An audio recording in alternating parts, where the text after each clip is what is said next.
Uhlmann reporting for Katie Chats here at Hotdocs in downtown Toronto with filmmakers Katherine Knight and Marcia Connolly. How does it feel to have your film Spring and Arnaud here at Hotdocs? It's fabulous. It's a final stage in a long process, and one that we've been looking forward to for the last couple of months, wouldn't you say, Marcia? Yeah, for sure. Yes. It's very exciting. Great. Thrilled to be here. Great. And you're one of the front runners for the audience choice. What's that like? Well, it's validating. It's always nice to know that people are appreciating what you're putting forward, and yeah, it's very validating. It's fun. Who knows how that'll turn out, but it's fun right now. What makes art, love, and mortality such a great combination for a documentary film like this one? Okay. I'll start and Okay, then sure. you go. This is what it's like when you have two. We go back and forth all the time. I think we've had experience making films on art, and for an artist, of course, we see art as a theme that connects all people. But when you go to a general audience, it's the deeper themes that sing out to you and that you can connect to. We all want to be touched in our hearts and our minds, and I think that we all recognize that death looms for us all. Of course, I'm 10 years older than Marcia, so it looms closer for me than for her, but certainly the idea of mortality, as soon as you talk to an artist who's 86, is there. So what I would say is, for me, I always want to make sure that the films that I'm making have the potential to reach a very, very broad audience, and that there is the potential for everyone to be able to have a connection with the film and have an experience with the film, and for it to be relevant to their own very personal situation. And often what happens with specifically art films is that there isn't a point of access. And so everyone has a connection or a desire to be part of a love story or knows a love story, and this film is ultimately a love story. But Spring and Arnaud are, like, there's quite an age difference between the two of them.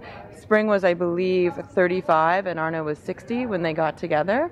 And for Spring, so both of them had very different approaches to mortality. For Spring, mortality and immortality is a very vital theme and a very constant theme within her art practice. So for her, she explores the theoretical questions surrounding mortality, and for Arnaud, it was much more of a personal thing because he was kind of coming to terms with his own mortality.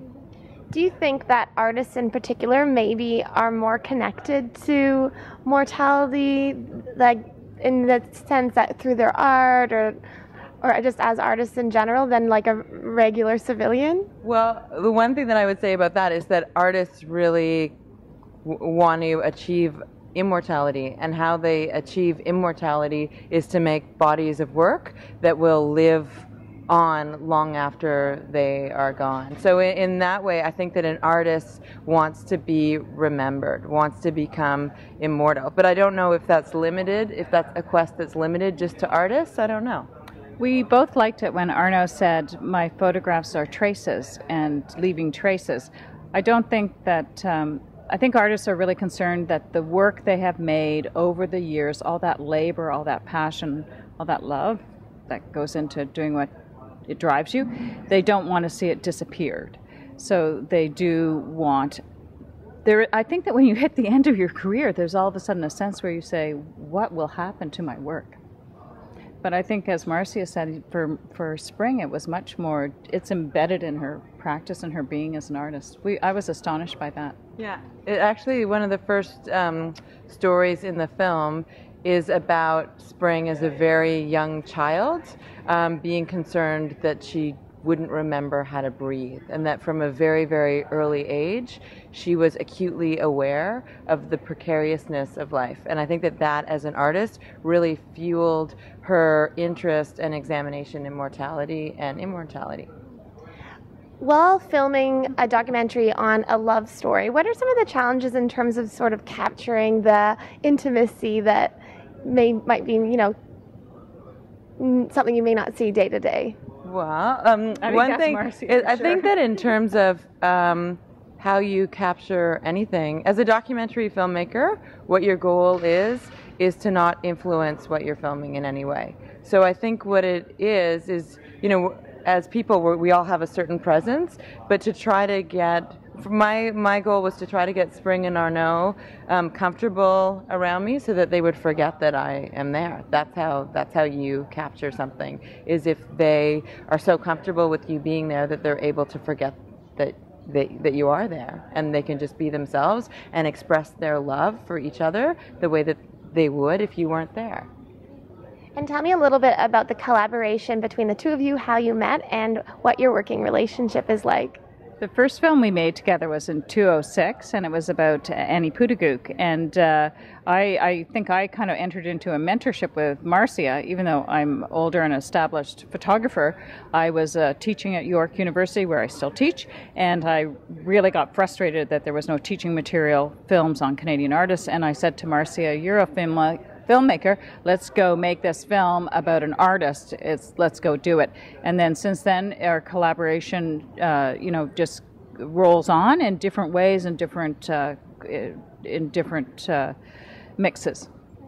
Yeah, we have very different strengths and weaknesses. So together we are a good team, and in every collaboration that we do together, we play different roles.